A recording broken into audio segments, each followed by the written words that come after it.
Good morning to all of you. The subject that I am going to deal now is called as public-private partnership. Public extension, as you all know, has come a long way since independence, creating a tremendous impact on Indian agriculture. However, there exist several constraints which need to be addressed.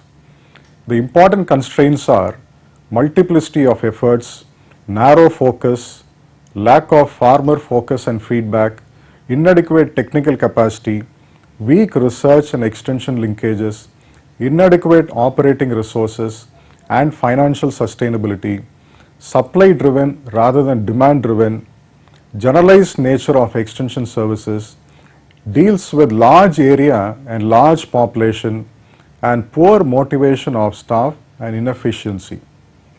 So, it is becoming increasingly evident that public extension by itself can no longer respond to the multifarious demands of the farming system. Public funding for sustaining the vast extension infrastructure is also under considerable strain.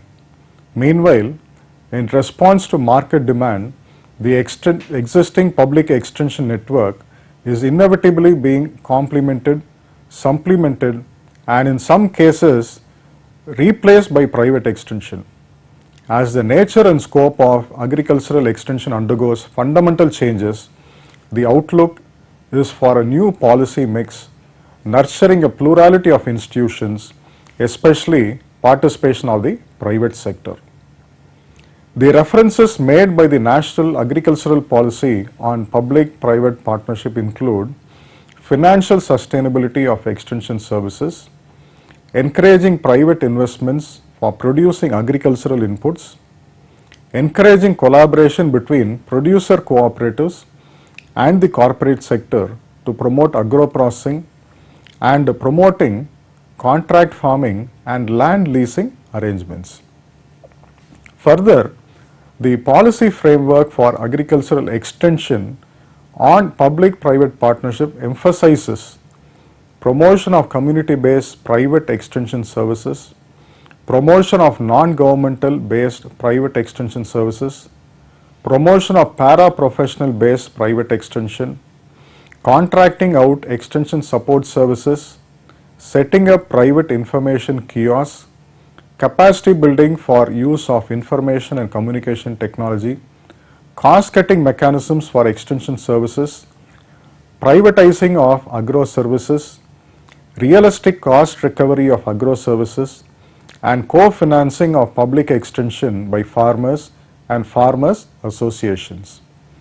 The potential private extension service providers who could be partners in public-private partnership in agricultural extension are unemployed agricultural graduates, farmers organizations, input dealers, agribusiness companies, NGOs, the print and electronic media, private banks and funding agencies. Particularly, farmers organizations and commodity interest groups such as Maha Grapes, Maha Mango, precision farming groups, sugar cooperatives, tea growers associations, Raitu Mitra groups, commodity interest groups are being promoted under Atma. They offer a good condition and a situation for partnerships. It is relatively easier for agribusiness companies to partner with such homogeneous groups, farmers groups, and so as to enhance farmer to farmer extension. There are several good examples for successful public-private partnerships. The first I would outline is the agri-clinics and agri-business centers. Under the scheme, so far more than 30,000 agriculture and allied graduates have been trained all over the country, and out of them more than 11,400 have established 32 categories of agriculture ventures in different parts of the country. Recent managed studies indicate that the agripreneurs are earning a decent income and are providing value-added extension services, resulting in increase in yield and income for the farmers. Another program is the Diploma Program in Agricultural Extension Services for input dealers. This is popularly called as DAISY program. This is also another good example. The DAISY program aims at converting the input dealers into para-professionals for extension work in the villages. Besides, a large number of ATMAs, that is the Agricultural Technology Management Agencies, in different states have taken initiatives to develop partnerships with the private sector in areas like processing, farmers organizations, cooperatives, corporate bodies, etc. This partnership has facilitated dissemination of technologies, supply of quality inputs like seeds, fertilizers, micronutrients, biofertilizers, pesticides, and besides marketing of farmers' produce. For example, the Atma program in Jalandhar has tied up with Pepsi Foods, Hindustan Lever, Niger Agro Foods, Indomint Limited, and Maharaja Aromatic for marketing and processing of farmers' produce. The Atma Koraput has linked up with Koraput Farmers Associations for supply of inputs like seeds, vermicompost, and beehives. In Shimla and other districts of Himachal Pradesh, input dealers have been made part of the Atma system itself. The Atma program in Aurangabad has associated with 3 NGOs for watershed development, dairying, vermicomposting, integrated pest management, and for organizing training programs for the farmers. Besides this, there are several private-led partnership models also. For instance, the State Bank of India has signed an agreement with Dabur India for financing farmers for production of medicinal and aromatic crops under contract farming arrangement. Similarly, McCain Foods, which is the world's largest producer of French fries and potato specialties, is currently guiding farmers in Punjab on developing and growing high quality potato seed varieties. ITC, as you all know,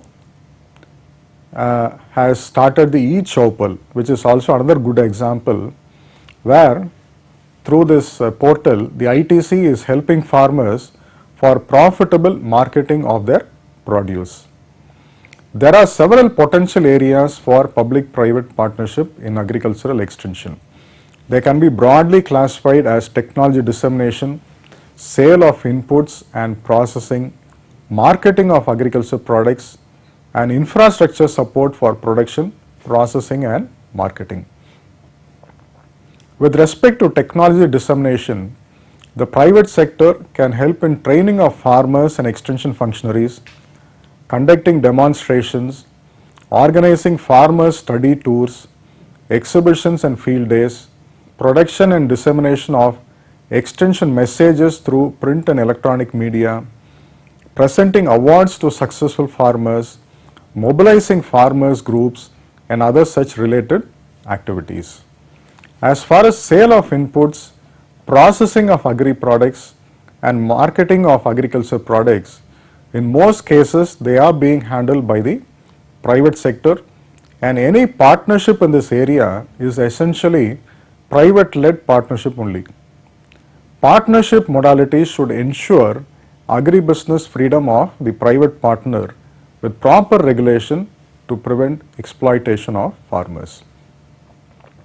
Regarding infrastructure support, the private sector can involve in setting up of soil advisory centers, fertilizers, pesticides, water and seed testing facilities, establishing training centers, demonstration farms, starting nurseries, seed production farms, biocontrol laboratories, agro-processing units, building of godowns, cold storages, establishing veterinary hospitals, artificial insemination centers, custom hiring centers, seed processing units, setting up of information kiosks, and related infrastructure facilities.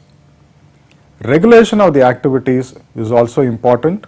Therefore, The regulation of the activities of the private extension service providers is very important.